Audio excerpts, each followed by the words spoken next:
Right. Thank you, ladies and gentlemen, for attending this meeting. This is the Democracy and Standards Committee of North Northamptonshire Council meeting on Monday, the 20th of November 2023 at Corby Cube. I have to apologise. I lost my voice earlier and it's only just come back, so I'm hoping it will survive the meeting. If it doesn't, then we'll have to find alternative arrangements. Before we go on to apologies for absence, I'd like to say that there was a request from one of the councillors outside this committee to address the committee, and I've used Chairman's discretion to say that they can, after we've taken apologies, before we look at the members' declarations of interest, allow that member to speak. Has anybody got a problem with that? Okay, good. Right, so I'd like to invite Councillor Jill Mercer to come and speak to the committee. And I don't know what she's going to talk about either.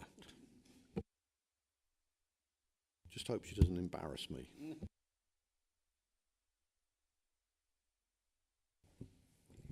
Thank you, Chairman. I won't keep you too long, ladies and gentlemen.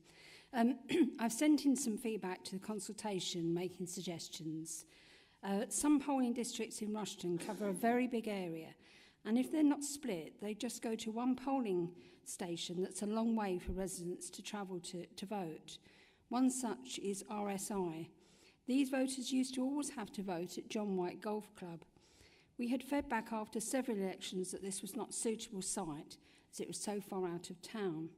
I was pleased, therefore, that the suggestion in the consultation was to use the rugby club instead.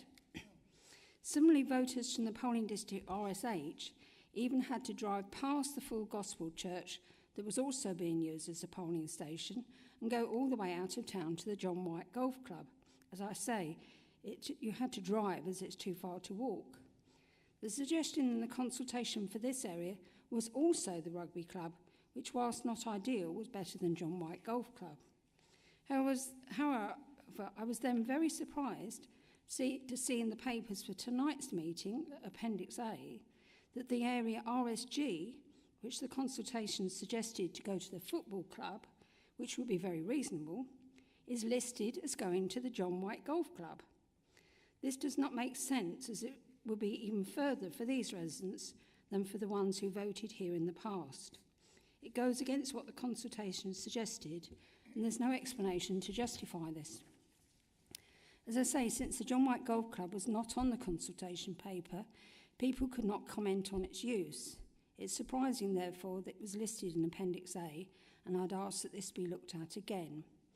I can see that all these areas and others in Rushton are going to be reviewed again, and I would ask that the ward members be consulted during this process to make use of their local knowledge. Thank you very much. Thank you. Right, could we now have apologies for absence? First thing I will say is that it's exceedingly unlikely Councillor Michael Tye will attend, as he has had a fall and broken his shoulder. Are there any other apologies? I haven't had anything, but Councillor Harrison's not here either. Okay, thank you. Right, next, approval of minutes of the meeting on the 25th of September. I have reported a couple of typos that have subsequently been fixed. In particular, we would not want to lose staff or actually lose them. That's been fixed. Are there any other issues anybody's got of accuracy for the minutes of the last meeting? No? Okay, can I have a proposer that we accept those minutes? That's Councillor Wendy Brackery, seconded by Councillor Carter. All those in favour? Okay, that seems to be unanimous. I will therefore sign the minutes as a true record.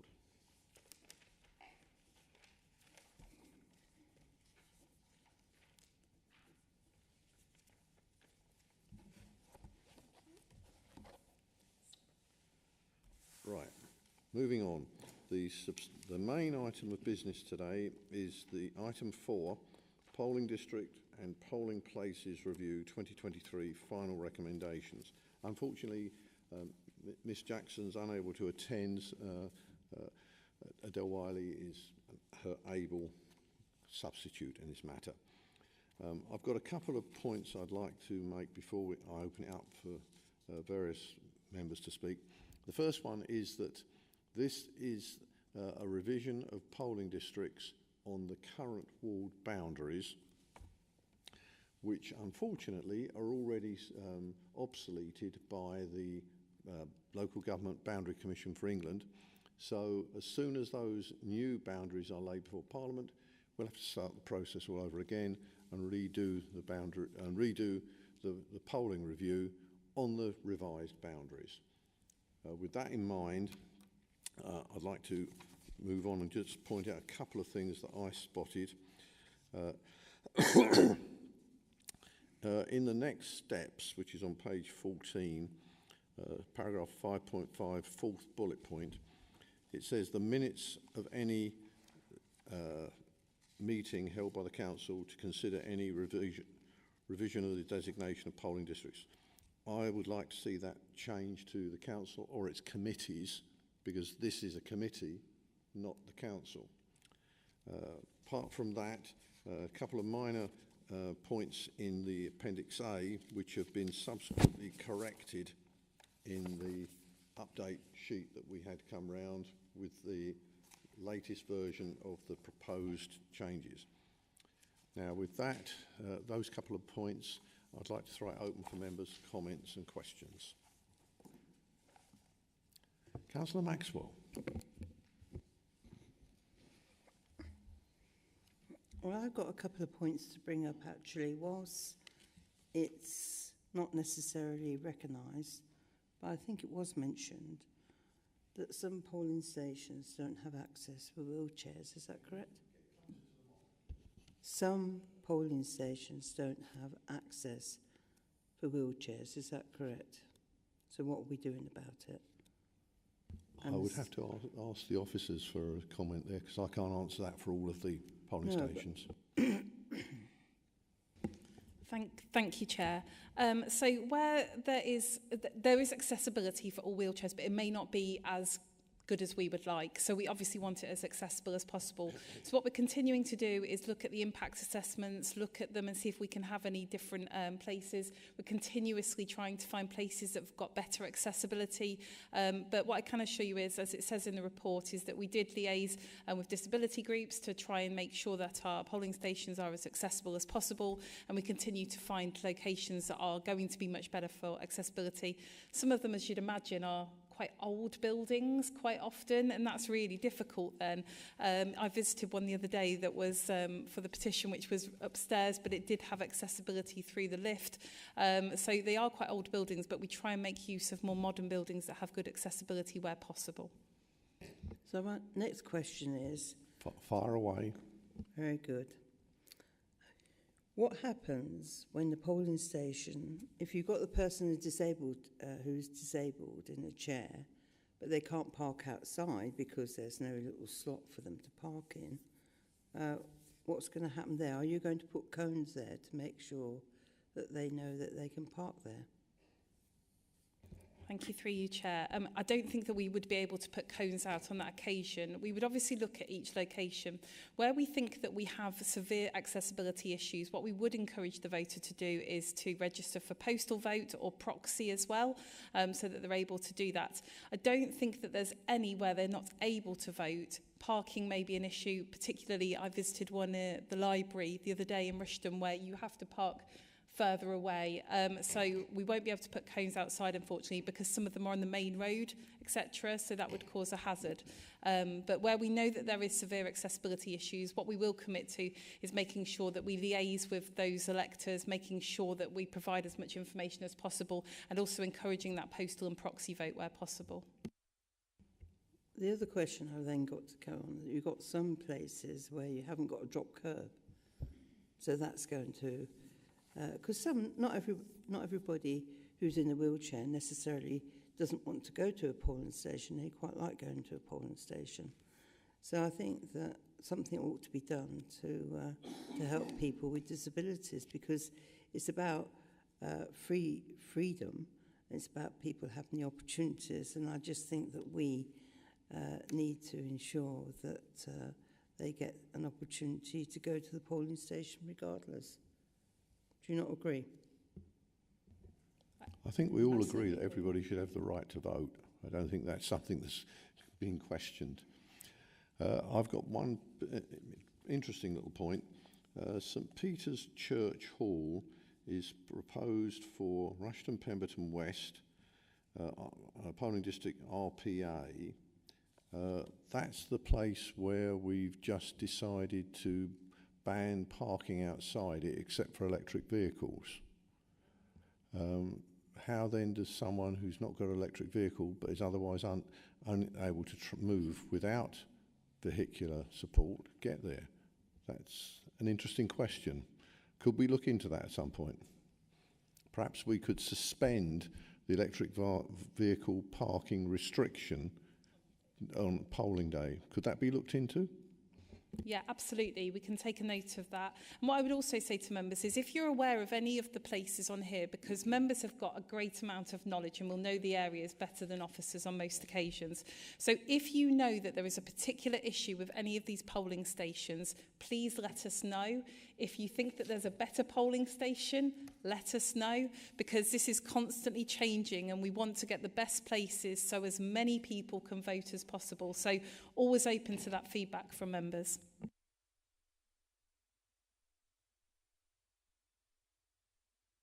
Councillor Brackenbury.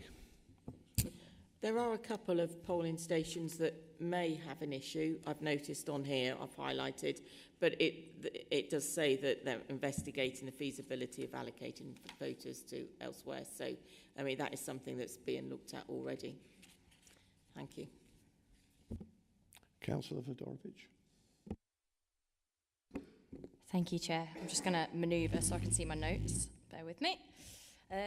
Right, so I'm just going to quickly whiz through. So firstly, I just wanted to mention the fact that I just found reading the results of the survey quite difficult. Obviously, a lot was summarised into the report, but I had to go and dig into the Excel spreadsheets, which was just not laid out in a particularly easy way to navigate. I don't know if in future stuff like that could be put out into a Word document so all the comments were there, because generally you were kind of going through and the lines were quite tricky to look at. However, what I did find was quite a lot of interesting things, and some things I think have been missed as well. So, for instance, line 27 of the document commented about accessibility issues, and a church was suggested as an alternative venue, but it wasn't clear initially where that was meant. I looked into it, and Maltings Green was mentioned, which is in Gretton. St James the Great or Gretton Baptist Church are the two churches in that area, but it's not clear. Also, Gretton Village Hall was sort of not mentioned either. So I didn't know if officers had clocked that comment and had actually been able to understand where that was meant. That's obviously just from my research as well, but the churches haven't been considered as an alternative there, and I wasn't really clear why, if there was a particular reason for it, but there was two other churches that were not taken into account. So line 32 in the Excel spreadsheet, there was someone who mentioned a really good idea about having ward boundary maps with identified existing polling stations on the council website somewhere, and I just thought that was a really good idea, and I was going to ask if that could be done. Line 40 mentioned the Hatton Park Wellingborough Bowling Club. The room was too small and difficult to sort of turn around in with mobility transport, and it was not clear that there was any alternative suggested or that it would be looked into. I can send these over as well, just for sort of helpfulness. Line 41, the Croydon School was suggested, but then they were talking about having no schools used. So this one was about the fact that Croydon Road is too steep for the wheelchair, and it was accessible via the car park area, but the wheelchairs were getting dirty basically because you had to go over a grassed area. So I was kind of thinking our resolution for that specific polling station was that we would continue to use it, but it might be even just as simple as something that we could get some protective coverings for the grass area, just so that if people are accessing from there, that could be make that more easily accessible for wheelchair users. Line 43, sorry, I'm going through this line by line, but I need to get this in. Limited parking at Highfield Community Baptist Church. No alternative was looked at for that one, and I just wanted to know why. Line 49, okay, we're sort of new there. Hall Meadow Primary School, this one was a real sticking point for me because there were 5 people that put in different suggestions for where this could be. Lots of people frustrated with the schools being used and other people mentioning about schools needing to be reduced as using them less because it's obviously impacting on education. But they suggested some options which it mentions in there that it's not suitable. They've previously been explored and now are not suitable. But I know both of the KLV and the Kettering Sports Club off Lake Avenue, and both seem like they would be pretty good venues actually. So I would be interested to see if we could explore those. It was mentioned in there that in the absence of a suitable alternative, that the school would be used. But it didn't say what I'd like to amend that to and say, but the KLV and Kettering Sports Centre will be explored because it's not been explicitly said in there. And I think I'd need that sort of to be in there to sort of approve this. And yeah, also with both of those theoretically being good venues, we might also be able to take St Thomas More off there as a alternative as well. Because if both of those work, St Thomas More could become the sports centre. Okay, so we've got line 52 suggests that the Hope Church and Hemmingwell Skills Centre might not both be required, and we haven't got in the report about whether it's clear if we're a yes or no to possibly removing one of these. So I think it would be good to just get a bit of clarity on if that is to be explored, and then we may remove one. That's probably where that will go. And I also wanted to mention about, so there's Corby URC Church, no alternatives, but I looked on a map at the potential alternatives. There is Tresham Corby campus, the Corby Cube is very nearby, the Stewart Road Community Centre, and also the Corby Central Masjid, all very, very close by, and it isn't clear why those have just, like, the person's views have been completely ignored there. We've just said that we're not going to change that, which I think we should definitely look at some of the alternatives, even if it's just looking at them. So Jones Strong Centre, page 21 of the report. Other venues have previously been considered, but their accessibility is limited. We haven't been told which venues are going to be explored there or what those venues particularly are. And just in my ward as well, so the Kettering Park Infant Academy and Junior Academy, with the suggestion of schools should be reduced, I have actually tried to ask that community and find out if they do have a problem with it or not, but there are some other good venues, specifically the All Saints Church is a really good venue, and it's actually slightly more central in the ward, so that might be a good option. Also the Rifle Club or the Midland Band Club, all also very accessible. My final point, thank you all for your patience. The consultation, I had some real concerns about the responses that we got. We had 40 out of 93 responses that were incomplete. That's like 43%. And also 11% of people who went onto the survey didn't fill out anything, like not even a single question. Which tells me we obviously lost over 10% of people because we didn't give them the opportunity to tell us what they wanted to convey. So this has been a consistent concern now from all of our consultations. We're not giving people a immediate option to just give us some of their information. They're going onto these surveys because they want to tell us something useful. They have something that they need to convey, and we're losing that. So that is a real worry for me. And also the fact that we had an NNC councillor who couldn't also put this in, and then they said, I tried to use the consultation survey, but it didn't give me the opportunity to express my opinions properly. So even that our councillors cannot give their views is a really big thing. So I think that's everything. Thank you. Did you get all of that?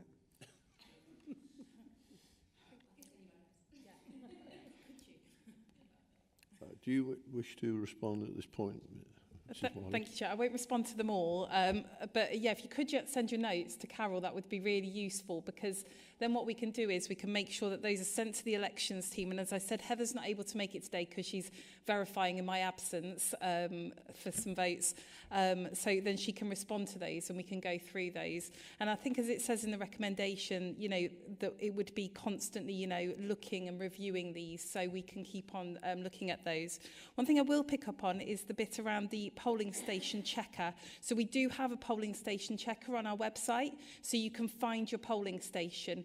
So all you need to do is click on that, put in your postcode, and that will tell you where your nearest polling station is. So that enables you to know where to vote, which is a really handy tool. So I think that's everything for now, but we will respond to you on all of your points, and we welcome the feedback. Thank you. Councillor Brackenbury. Just to touch on the Oundle, the Joan Strong Centre, I do note that a respondent has commented and that was mentioned. But the thing with the Joan Strong Centre in Oundle, it has good accessibility and a lot of parking. So that is just one thing to consider. Councillor Maxwell. Well, you've got Denford down here. The parking is pretty naff, actually. It's not very good because people's driveways back onto that road. But getting into the village hall is a step. No way anybody in a wheelchair is going to be able to get into that village hall. So that needs thinking about. That's the other one that I was concerned about. If you're looking at Crow Hill, I presume you're using you haven't said here, imagine you're going to be using the community centre, is that correct, in Crow Hill?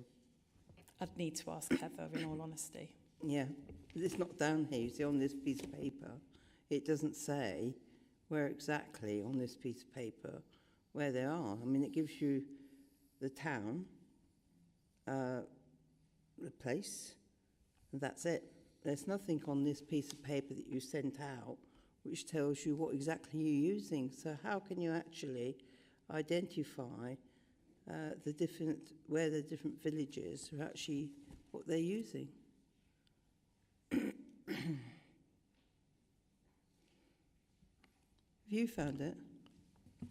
On page 18, Crow Hill Community Centre, 6. It's the 6th square down. Crow Hill Community Centre, Earthlingburgh, Waterloo, no changes required. So, yeah, Appendix A, sorry. But it's on page 18.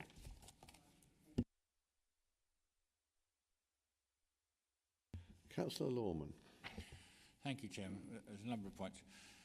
From a bit of past knowledge, there's only 2 parking spaces outside the church that are have a TRO on them, and you can suspend them if you want, quite easily. The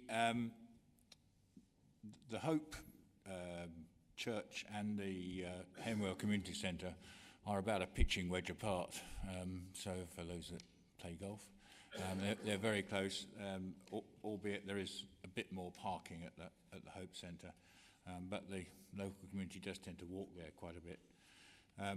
The Hindu Centre, again, I agree with the parking. Any time there's anything on there, and parking locally is, but Stanton Cross is a long way away and wouldn't be suitable. Again, the community around the Hindu Centre is quite a number of people who walk there, the non-drivers. So, but certainly Stanton Cross should be looked at, but as an additional one, not as an alternative, I would have thought.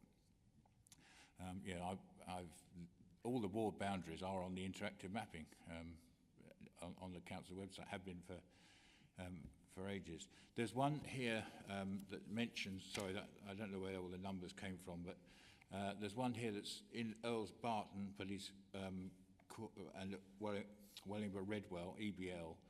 It says no polling station currently allocated. So I'm not sure if it's Wellingborough Redwell. I assume that means Red Hill Grange. Where there isn't, but normally they go to the polling station at the Ockendale, but I'm not sure, so I'd be interested to know where that is. Having stood outside the polling station at the Ockendale on many an occasion, which uses porter cabins, the ramps are usually pretty adequate, and also I've always found that if somebody has an issue with getting in there, the staff, the election staff, are always happy to come out and help. I've seen them, sit in the car with people outside at venues where people are in the wheelchair and not able to get out in order to register the vote. So I've always found them particularly helpful. So I think for the odd occasion, as long as they're able to get a message inside that they've got an issue, which usually they can, then that's usually covered quite well. Those are my bits. Through you, Chair, all I would say is yes, that is what we ask them to do, is if you can't vote, then you do move out. And the main thing for me as returning officer is that no elector is disenfranchised through voting. So that has to be the ultimate outcome. So you will have all your different procedures, all of your things going on during election day. But what I ask, and the key message for all election staff, is that you never disenfranchise a voter. So that will be the outcome. Councillor Jelly. Yeah, thank you, Chair. I think what Councillor Federowicz said about using the schools like Thomas More and Hall Meadow, it's important wherever we can not to use schools and affect the education. But I think, you know, looking at those two schools, which are in my ward, in the proximity, they're very close to Kettering Leisure Village. You know, the Leisure Village has got multiple rooms. They've got access for disabled people and lifts and everything. Whether you could put 2 polling stations in Kettering Leisure Village, you know, one for one ward, one area and one for another.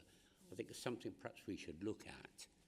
And I know it's always difficult, but, you know, I'm very loath to use the school wherever possible.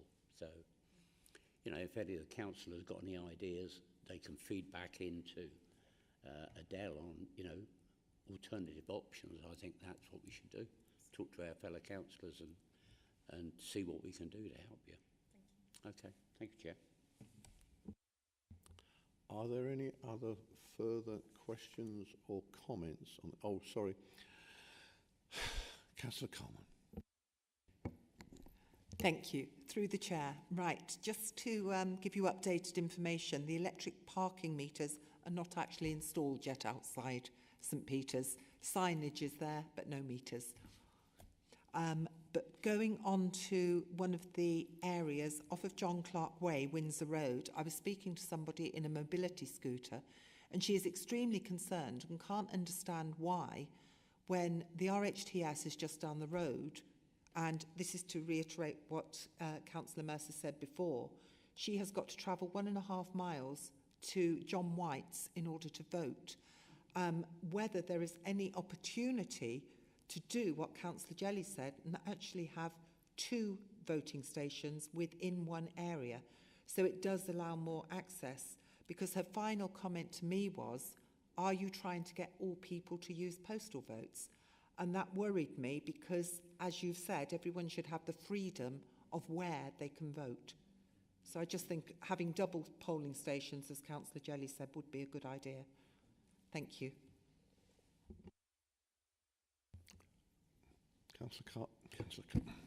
Thank you, Chair. Page 27, Tresham College. I know it's moved to the rugby club, but last elections they had problems with the lift, so then it had to go down into the changing rooms, which there wasn't no space at all. I know it's an ideal space, so we're not using Tresham. Tresham was a good spot, and the other thing is, they're actually saying where to go to vote. That was lack of it there. Okay, thank you.